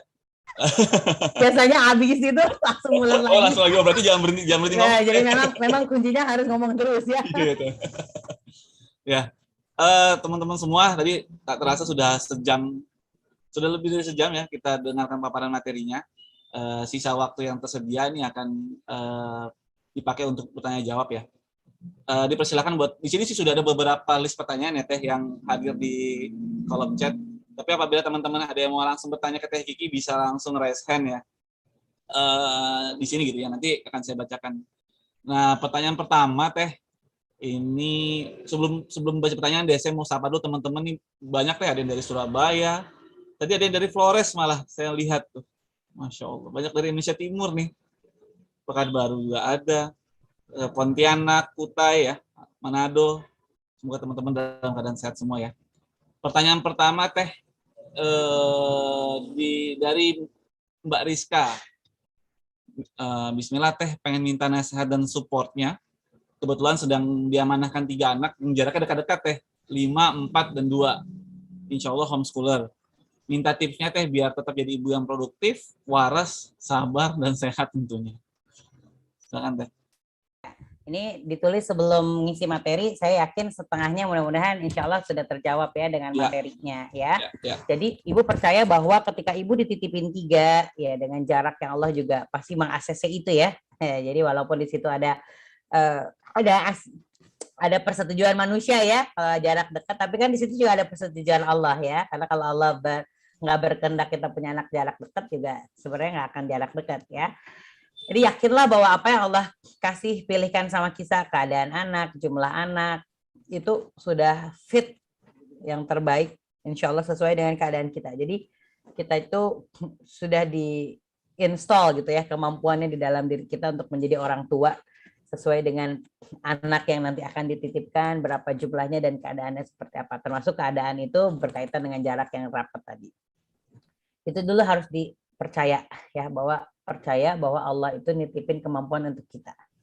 Ibaratnya aplikasi diinstal ke dalam handphone, ada aplikasi yang bisa all out ya, kita optimalkan. Makanya ada ibu bapak bisa pada jagoan nyari duit cuma dari IG. Saya mah tepati ini gitu ya. Tidak terlalu mengeksplor. Nah, sama ya, sama orang tua juga begitu. Jadi kalau kita ulik, sebenarnya kita punya kemampuan itu semua. Kemampuan untuk secara fit ya, menjadi orang tua terbaik sesuai dengan kondisi anak. Nah, jadi percaya dulu itu bahwa dengan bimbingan Allah kita bisa menggali apa yang sudah Allah instalkan sehingga kita bisa jadi orang tua yang sabar ya, dan tentunya menjalani ini jadi pasti lebih waras kalau kita merasa bahwa itu masih under control kita ya. Kalau kita merasa udah overwhelmed, kewalahan, berarti ada hal yang masih harus kita kondisikan. Apakah kemampuannya yang kita up ya, ataukah frame berpikir kita terhadap masalah yang harus kita atur ya. Karena pada dasarnya dengan bimbingan Allah kita mampu, karena Allah sudah janji sama kita nggak ada orang yang dikasih beban di luar kesanggupannya. Kemudian soal berbicara soal masalah produktif, tadi saya menyebut salah satunya menanti waktu gitu ya. Jadi ibu jangan bayangkan bahwa produktif itu harus selalu bekerja sesuatu, berkarir sesuatu, berbisnis sesuatu ya. Bahwa ibu hari ini sedang, kalau saya misalnya ya sedang bersabar dengan rasa sakit menahan supaya kandungan tidak sampai kelahiran, itu adalah ikhtiar yang sedang saya lakukan gitu ya. Maka saya pun juga harus mencari jalan produktif dengan keadaan seperti itu. Jadi ibu jangan bayangkan bahwa ibu yang sekarang lagi dalam fase dapur sumur kasur ibu tidak produktif, tidak, tapi panggung produktivitasnya sedang di situ gitu ya. Boro-boro atau ibu mau misalnya berbisnis ini itu, berkarir ini itu, misalnya mau ke WC aja anak-anak wah gitu ya. Jadi silahkan dinikmati ya jalan produktivitasnya masing-masing. Intinya adalah bahwa kita tidak melewati lah ya 1 detik kita itu untuk hal-hal yang tidak berguna. Maka optimalkan waktu yang sudah sama-sama Allah kasih, umur yang sama-sama dikasih. Silahkan mencari amalan terbaik dalam kondisi masing-masing di setiap fase ya. Ibu jangan lihat bahwa hari ini si ibu itu jadi pengusaha sukses. Lihat, dia pernah punya fase yang mungkin dapur sumur kasur, nggak punya pembantu seperti ibu juga ya. Tapi ibu juga jangan sirik kemudian misalnya ada orang yang kemudian Allah lapangkan dengan supporting system yang luar biasa sehingga dia bisa membersamai anak, masih bisa menyusui tapi masih bisa ini dan itu ya. Karena keadaan kita berbeda-beda. Fokusnya adalah mencari mengoptimalkan panggung terbaik yang Allah kasih di saat ini sama kita. Saya pernah mengisi sama salah satu anggota dewan, anaknya 8. Dia bilang sama saya sama-sama ngisi ya. Waktu itu saya mengisi tentang kiprah dakwah perempuan dan pesan utamanya adalah bahwa setiap kita punya keadaan, silakan meninggalkan bekas-bekas terbaik dalam setiap fase. Jadi kalau fasanya hari ini masih dapur sumur kasur, ibu nggak usah terlalu berkecil hati. Nanti ada fase yang saya sudah merasakan ya, dari yang mau ke kamar mandi susah sampai sekarang misalnya bisa luwes ngisi dan lain-lain. Itu kan ada fase-fasenya. Ya kadang-kadang kita merasa suntuk dengan fase yang hari ini hadir, padahal kita lupa bahwa cerita masa depan itu bisa jadi berbeda. Tapi pastikan bahwa setiap masa itu kita punya jalan juang terbaik yang memang kita ikhtiarkan untuk meraih surga. Nah, hidup ini cuma nambahin pundi-pundi amal ya. Jadi kalau hari ini pundi-pundi amalnya dengan sibuk menyusui, ibu jangan bilang bahwa itu tidak produktif ya. Nanti akan ada masanya di mana produktivitasnya temanya saja yang bergeser ya. Dari misalnya ranah keluarga secara teknis kita harus hadir menjadi lebih luas ya, sehingga perhatian pada keluarganya mungkin lebih pada hal-hal yang sifatnya strategi, tidak lagi soal menceboki anak, menyuapi anak-anak GTM dan lain-lain, tapi keluangan waktunya itu bisa dilakukan hal-hal produktif lain yang sifatnya masyarakat. Ibaratnya perempuan tuh begini, ada satu kotak namanya bingkai hamba Allah. Di dalamnya ada 4 balon, ada sebagai anak, sebagai istri, sebagai ibu, dan sebagai anggota masyarakat. Karena manusia itu terbatas, maka si balon-balon itu kadang-kadang meluas di satu sisi dan menyempitkan yang lain. Jika hari ini kita sedang sibuk pada ibu, maka otomatis yang lain itu pasti akan berkurang. Atau hari ini saya minta izin kepada suami saya, dari jam 9, dari jam 10 sampai jam 12 saya sedang ketemu masyarakat. Maka suami saya akan membackup pada hal-hal yang lain yang tadi mengecil sebagai ibu ya. Karena saya sedang memainkan peran di anggota masyarakat. Nanti juga begitu Bu, nanti akan ada rasanya ya. Tapi memang betul bahwa melakukan sesuatu yang kita sukai, yang kita senangi, itu membuat kita akan jadi lebih waras ya. Maka kuncinya adalah mari kita cintai apa yang Allah hadirkan hari ini ya. Oke lah, katakanlah saya juga obat stres saya misalnya jualan, menulis, ketemu orang-orang gitu ya. Yang kalau misalnya full banget saya dapur sumur kasur, buat saya itu bikin kadang-kadang stres banget gitu ya. Jadi kadang-kadang harus saya iklankan sedikit lah. Tapi pastikan tentu yang namanya iklan jangan sampai mengganggu menu utama yang kadang-kadang jadi bikin kita malah jadi marah-marah sama anak-anak. Oh, aku pengen hiburan dengan bisnis, tapi omset bisnisnya nggak kita tahan gitu ya, bisnisnya dibikin jor-joran, akhirnya omset besar, marah-marah juga tambah besar, emosi juga. Ya, jadi insya Allah ya produktif, waras, sabar, sehat, Itu juga berkaitan dengan bagaimana kita memaknai peran kita hari ini ya. Karena kalau kita berusaha mencintai apa yang hadir yang Allah berikan kepada kita, insya Allah itu semuanya nikmat ya. Saya lagi sakit, mari nikmati rasa sakit itu sebagai jalan juang. Misalnya lagi sibuk menyusui dan tidak apa-apa, tidak bisa ngapa-ngapain lagi, maka nikmati itu juga sebagai produktivitas yang menjadi jalan juang ya. Jangan terlalu lihat rumput tetangga, karena kita tidak bisa apple to apple untuk membandingkan kehidupan kita dengan orang lain ya. Masing-masing tuh punya jalan surganya sendiri-sendiri ya. Sesuatu yang mungkin nampak baik ada di karir teman atau di produktivitas teman, kita tidak tahu bahwa dia struggle pada sisi yang lain yang mungkin di sisi itulah Allah kemudian memberikan kemudahan kepada kita ya. Banyak orang tua yang mohon maaf ya, misalnya secara kekayaan, pencapaian bisnis mereka luar biasa karir, tapi ternyata misalnya keluarganya ya mohon maaf ya agak sedikit terabaikan. Saya punya beberapa sampel-sampel seperti itu, luar biasa kalau di luar gitu, tapi ternyata ada hal-hal yang terkorbankan. Yang bisa jadi ketika kita mengetahui itu, kita begitu sangat bersyukur Allah menyederhanakan pada satu sisi, tapi kemudian memberikan kita kemudahan di sisi yang lain yang justru ditinggalkan oleh orang-orang itu. Ya, demikian gitu ya Teh. Insya Allah kalau frame berpikir kita lebih bijak terhadap setiap keadaan dan persoalan, itu waras sama sabar itu sudah akan muncul dengan otomatis ya. Makanya dengan berilmu dan minta petunjuk sama Allah, insya Allah kita akan lebih sabar dalam menjalani segala hal ya. Kemudian yang selanjutnya, mangga Kang. Ini beberapa pertanyaan mungkin sudah dimasuk dalam materi yang sudah Teh Kiki bilang ya. Tadi kan itu ada 12 poin ya. Super M yang Teh bilang tadi kan, mencintai, membersamai, menerima, menanti waktu, menuntun dan bukan menuntut, menghargai, menahan emosi, mempercayai, menopang, memaafkan, mendoakan, dan terakhir itu meridoi ya. Nah, jadi mungkin dari teman-teman yang di awal tadi sudah bertanya bisa mengelaborasikan apa yang sudah Teteh sampaikan dari 12 kurang lebih 12 item ya, 12 item tersebut ya. Jadi kita tidak perlu lagi mengulang apa yang sudah Teteh sampaikan. Jadi saya men-skip pertanyaannya langsung ke, maksudnya itu untuk bisa menjawab pertanyaan dari Mbak Ike ya di Flores ya. Tapi mungkin pertanyaan dia yang spesifik banget ini Teh, bagaimana caranya supaya beliau ini punya anak tengah Teh. Bagaimana caranya supaya anak tengahnya ini mau terbuka Teh? Tadi kan sudah disampaikan yang 12 tips tersebut ya. Mungkin ada yang lebih spesifik lagi terhadap kasus ini. Jadi memang anak tuh beda-beda. Saya kebetulan alhamdulillah sama Allah dikasih sampel banyak nih. Jadi lebih enak ngomongnya ya. Jadi ada yang cerita, ada yang memang beda-beda ya. Jadi kadang-kadang mereka lebih merasa bahwa ketika mereka menyelesaikan sendiri itu buat mereka lebih enak. Seperti misalnya Kang Muhammad Indra ya kan ikhwan ya, laki-laki. Cobalah kalau bapak-bapak itu kan kadang-kadang nggak lebih terbuka dari satu persoalan dibanding ibu-ibu yang mungkin lebih all out, senang banget bercerita semua persoalan. Karena buat kita misalnya kita merasa senang ketika orang lain peduli, ya, walaupun nggak bantu, tapi misalnya ngasih dukungan, ngasih doa. Perempuan kan gitu. Tapi kalau laki-laki kan nggak.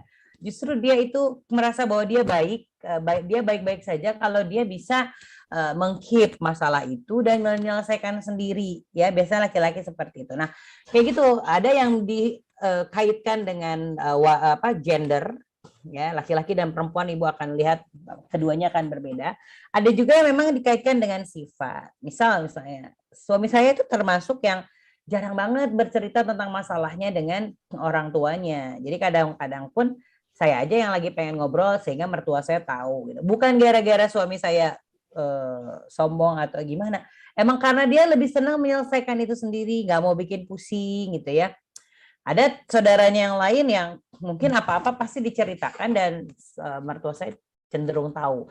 Kalau saya sama suami bahkan dalam kondisi parah soal problem kesehatan itu biasanya kalau nggak limit amat itu kami nggak cerita gitu ya. Bukan karena kami nggak mau percaya ya, tapi karena kami kadang-kadang mungkin lebih merasa senang ketika punya ruang tersendiri untuk menyelesaikan masalah itu dan cukup didoakan dan dipercayai oleh orang tua ya. Jadi saya juga di antara sekian banyak yang saya ceritakan kepada ibu saya, walaupun saya terbuka, itu ada hal-hal yang memang saya jarang cerita sampai saya menyelesaikannya. Kadang-kadang karena sayang juga, nggak mau bikin tambah pusing gitu ya, nggak mau bikin beban pikiran, sehingga ketika masalahnya sudah selesai, saya memberitahu kepada ibu saya, kemarin tuh kami ada problem ini, alhamdulillah sudah selesai. Kok kenapa nggak cerita gitu ya? Atau kalau dalam kondisi titik tertentu ya saya suka gitu ya, mah doain ya. Padahal suami saya punya limit batas yang lebih panjang daripada saya untuk bercerita. Hampir jarang sekali bercerita walaupun dalam keadaan terhimpit. Bukan nggak baik sih, tapi memang tipenya tuh pengennya seperti itu gitu. Kalau memang nggak harus melibatkan banyak orang, diselesaikan sendiri. Kalau memang nggak jadi beban pikiran, seperti itu ya. Nah, tapi tentu kalau ke anak-anak, kadang-kadang ada banyak faktor untuk membuat dia tertutup. Pertama mungkin tadi ya dari sisi tipe, bukan tipe yang sangat terbuka. Karena orang-orang yang terbuka mah jangankan sama orang tua ya, sama yang nggak kenal juga dia senang banget cerita, termasuk misalnya membuka diri misalnya di Facebook tentang masalahnya dan semua orang mungkin bisa cerita. Suami saya kan bisa dilihat Facebooknya nggak pernah cerita sama sekali gitu ya, padahal saya punya beberapa kisah yang jadi buku gitu ya, karena beda tipe.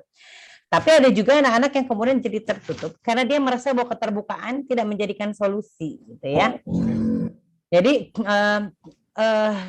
mungkin bisa jadi awalnya dia adalah anak yang terbuka, menyatakan pandangan, menyatakan pikiran, tapi karena ketidakbijaksanaan kita pada masa lalu, membuat anak-anak jadi merasa tidak nyaman untuk berterus terang. Tidak nyaman untuk menyatakan perasaan karena merasa bahwa bukannya tambah jadi dapat solusi, malah tambah jadi masalah. Begitu curhat, malah bukan dilihat untuk ditolong dan dimudahkan, tapi lebih dilihat malah jadi bermasalah gitu. Jadi misalnya, kayak gitu doang, cengeng, nah gitu kan. Awalnya sebenarnya pengen cerita, atau misalnya ngasih pendapat, pandangan, tapi tidak ada ruang-ruang untuk menghargai itu. Ya udah, nggak usah ngomong ya. Kita juga bisa kok berempati terhadap itu. Karena misalnya saya merasakan ada satu lingkungan yang kalau kita ngomong itu bukan jadi solusi, malah jadi tambah runyem ya. Jadi sudah lebih baik tidak banyak bicara misalnya. Nah, ibu juga coba berempati pada kondisi anak ya.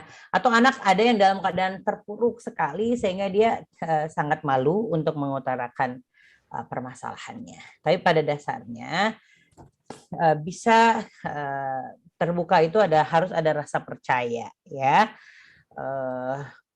Walaupun ketika tidak terbuka bukan berarti tidak percaya ya, bisa tadi misalnya tidak mau merepotkan, tapi untuk bisa terbuka tetap modalnya itu harus percaya.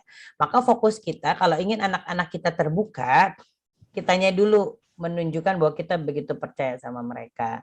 Kalau mereka bicara kita hargai, kalau mereka punya pandangan kita akui ya, termasuk ketika misalnya pada saat kecil wujudnya misalnya bertengkar, yang satu kan gini, akui dulu, oh begitu, ada lagi nggak cerita yang lain gitu. Jadi tidak langsung kemudian ditepis. Saya sangat yakin kalau orang merasa bahwa keterbukaan itu hanya akan menambah masalah dan tidak memberikan solusi, dia tidak akan terbuka gitu ya. Maka pastikan dia nyaman ya dan percaya bahwa keterbukaan itu akan membuat dia bisa mengurangi masalahnya ya, memberikan jalan solusi.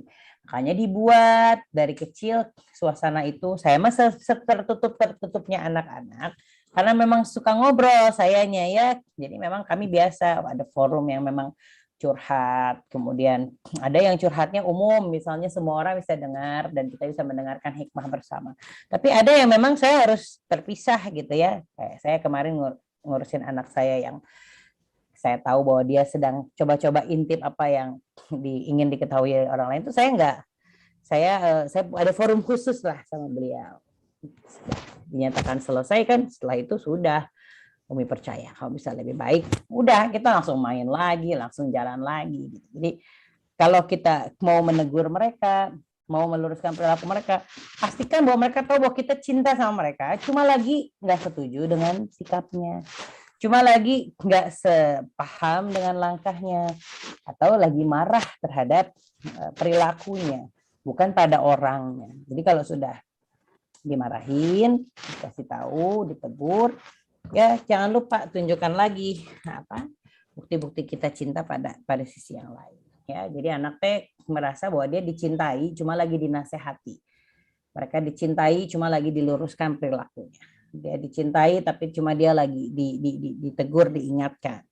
Bukan merasa pada saat diluruskan, ditegur itu jadi kayak dibenci ya. Karena ibu bisa lihat lah misalnya waktu kecil kita suka ada perasaan yang kayaknya gue tuh gak disayang sama orang tua, apa-apa yang gue lakuin rasanya salah di mata orang tua. Karena mereka nggak mendapatkan perasaan pengakuan atau tadi apresiasi pada saat kita benar. Sehingga pada saat ketemu tuh rasanya yang dia ingat adalah dimarahin, terus salah, terus gitu lah.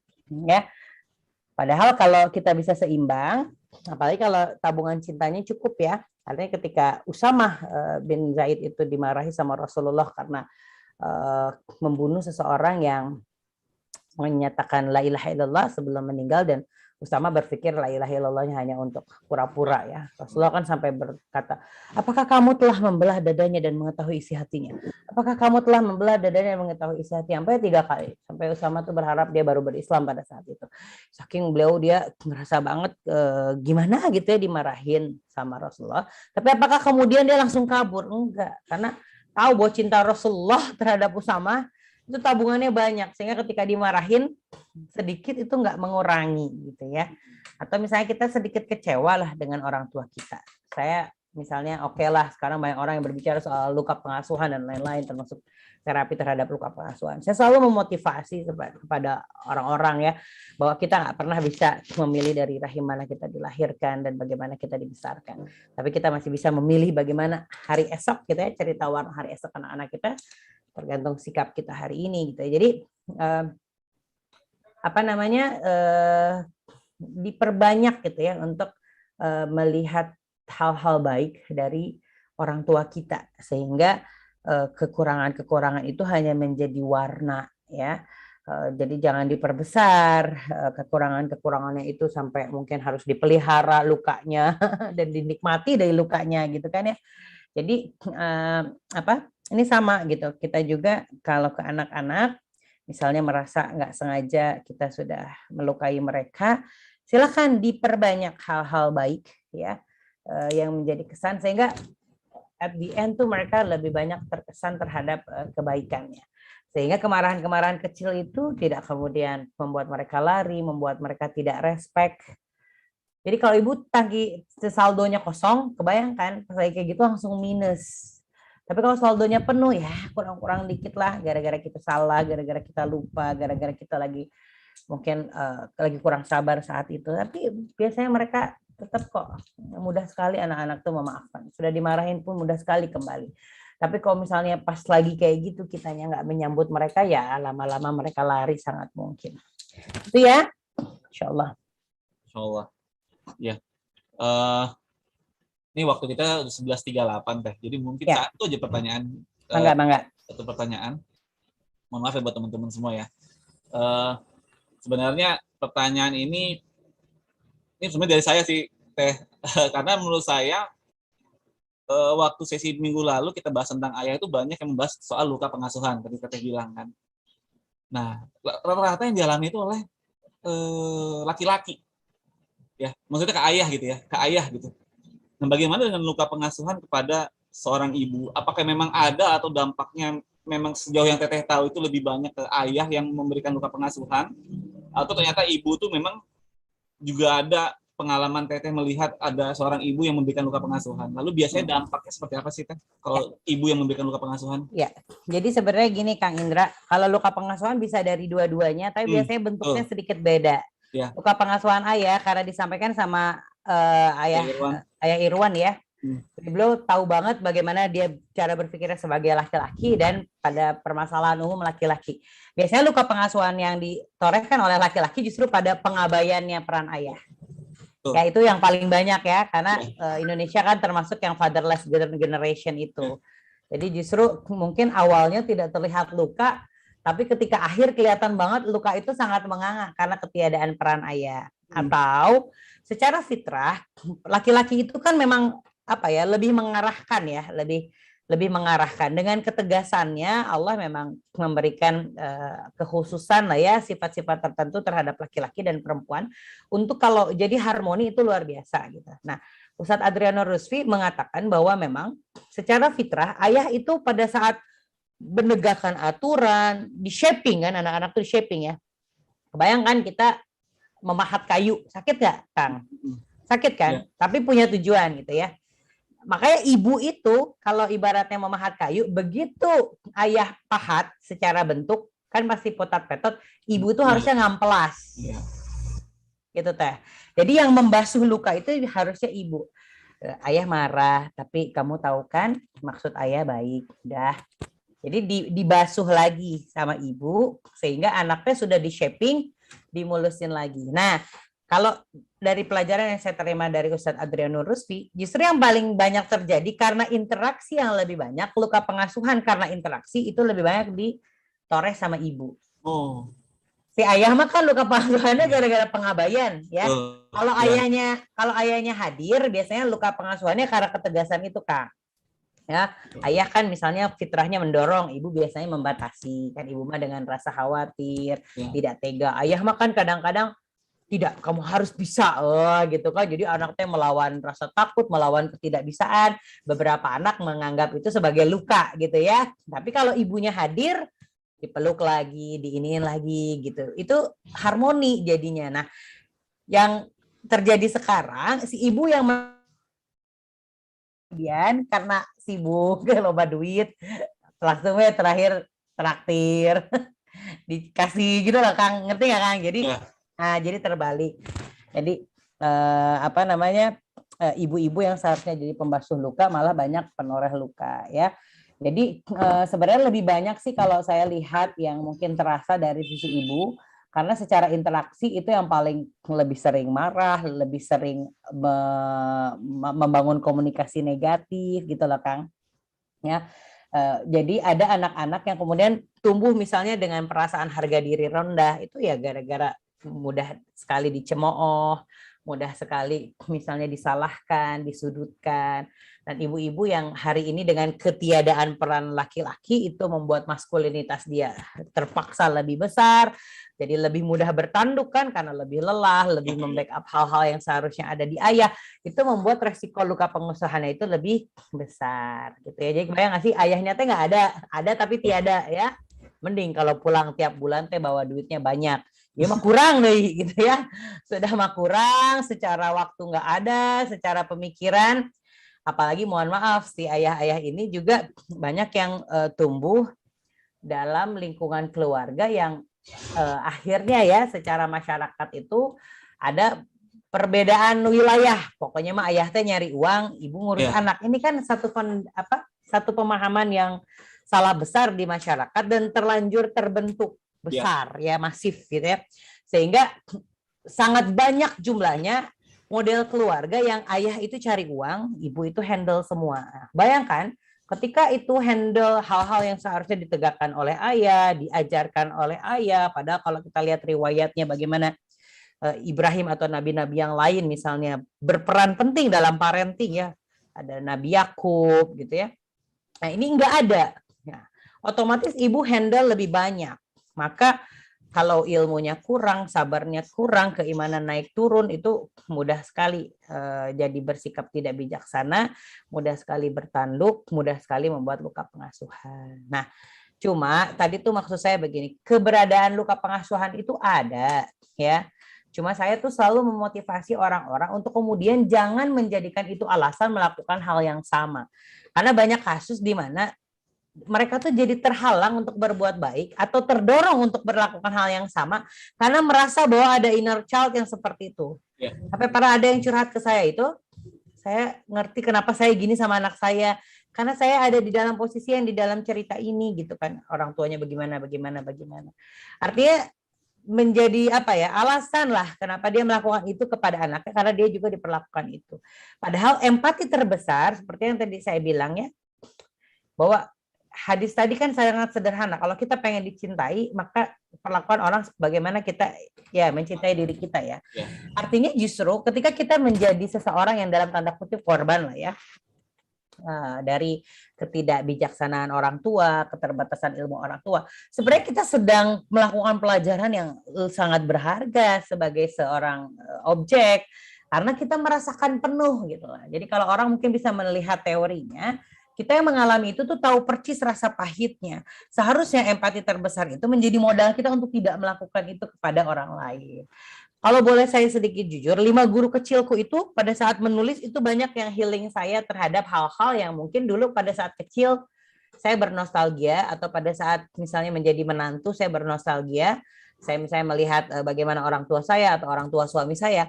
Sehingga saya tuliskan itu seperti seolah saya itu ingin dulu seperti ini, maka saya lakukan ini terhadap anak-anak. Ngerti nggak? Karena itu empati terbesar. Ya, karena kita tahu rasanya gimana sih rasanya kalau disalahkan, gimana sih rasanya kalau misalnya ingin explore dikasih kebebasan tapi tidak bisa dikasih ruang kebebasan. Kita yang paling tahu karena kita pernah merasakan itu. Jadi jangan sampai itu justru tidak diputus gitu lah keburukannya itu. Ya, jadi justru jadikan hikmah terbesar untuk melakukan pengasuhan yang terbaik karena kita paling tahu rasanya. Itu sih Kang. Jadi kita nggak bisa memilih dari mana rahim kita dilahirkan dan bagaimana kita bisa dibesarkan. Tapi kita masih bisa melukis warna kehidupan masa depan anak-anak dengan apa yang kemudian kita pilih di masa kecil anak-anak mereka gitu ya. Jadi kita sambung kebaikan orang tua kita dan putus keburukannya. Dan jangan lupa gitu ya, kita juga belajar dari sejarah misalnya Nabi Musa sekalipun terhadap ayah angkatnya beliau hormat di luar hal-hal yang berkaitan masalah akidah ya. Jadi rasa bakti kita kepada orang tua, apapun cerita masa lalu, itu tidak boleh menghalangi bakti kita. Karena berbakti kepada orang tua itu tidak bersyarat gitulah, tidak kemudian bakti itu hanya dilakukan untuk orang tua yang baik atau enggak gitu ya. Begitu juga keriduan orang tua itu juga kadang-kadang harus tetap kita cari kan ya dalam keadaan apapun mereka gitu kan, tetap itu jadi jembatan kita untuk menyambut ridho Allah. Nah, jadi terhadap orang tua kita usahakan ya sepahit apapun kita tetap berbakti kepada mereka. Tapi sebaliknya ada suatu doa yang kemudian menjadi motivasi. Doa anak itu kan, ya Allah berikanlah orang tuaku kasih sayang sebagaimana mereka menyayangiku di waktu kecil. Nah itu hati-hati gitu ya. Artinya mari kita melakukan yang terbaik di masa kecil kita, karena nanti kita juga akan menuai doa-doa itu dari anak-anak kita ya. Kita jangan sampai pada saat anak berdoa seperti itu ternyata kasih sayang yang kita berikan di masa kecil itu justru kurang, sehingga kita juga sebenarnya menuai ya di masa tua hal-hal yang sebenarnya pernah kita berikan kepada anak-anak kita di masa kecil. Udahlah, fokusnya pada diri sendiri terhadap orang tua, nggak usah mikirin salahnya. Perbanyak rasa syukur kita, berbakti yang terbaik terhadap anak. Mari kita lakukan yang terbaik dan berpikir ya bahwa nanti itu kita akan memetik ya rahmat dan kasih sayang Allah ya sejalan dengan bagaimana kasih sayang kita sama mereka juga terhadap anak-anak hari ini. Gitu Kang ya, mudah-mudahan bisa bermanfaat. Alhamdulillah. Jangan dirawat aja lah luka pengasuhannya. Jangan kemudian jadikan pembenaran untuk kita itu dan itu dinikmati. Semua perjalanan kehidupan kita tuh kurikulum yang Allah kasih sama kita, ya, termasuk kepahitan, termasuk orang tua yang mungkin jauh dari harapan, itu mah kurikulum. Nah, tergantung kita mau pakai itu buat jadi positif atau negatif, ya.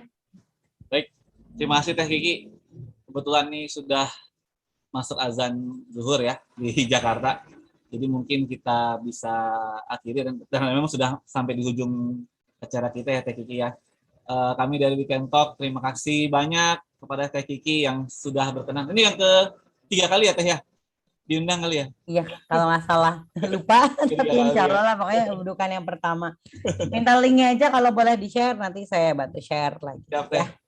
Dari sebutkan lagi. Buat teman-teman semua mungkin sebagai closing statement, saya bisa sedikit meramu bahwa 12 poin yang tadi disampaikan Teh Kiki ya, yang sudah saya tulis di kolom chat, ini bisa menjadi guidance buat kita apabila kita lagi sepaneng-sepanengnya nih kalau lagi ngasuh anak. Ya.